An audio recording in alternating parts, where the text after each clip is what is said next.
C'est dans cette ambiance solennelle et militaire que le nouveau groupement de gendarmerie départementale de la Haute-Marne est inauguré. La caserne de Chaumont porte désormais le nom du colonel Georges Delmas, une fierté pour les militaires. Le chef d'escadron Delmas reçoit l'ordre de défendre Gray, point de passage obligé sur la Saône. Les gendarmes haut-marnais. Le colonel est une figure importante pour la gendarmerie car il a fait preuve d'un engagement sans faille de 1914 à 1950. Quand on voit le parcours de cette personne qui a commencé comme sergent dans l'armée française et qui a été 17 fois cité au feu, blessé plusieurs fois, lors de la Première Guerre mondiale, lors de la Deuxième Guerre mondiale au cours de la Résistance et qui a continué après à s'illustrer.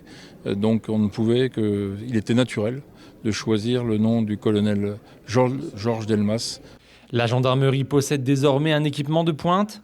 Des salles d'audition spécifiques aux enfants ont par exemple été créées.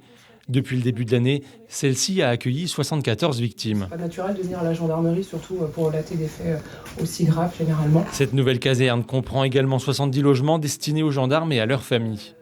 Ce nouveau bâtiment était indispensable pour le groupement départemental qui, en 2023, a assuré 8800 interventions sur toute la Haute-Marne.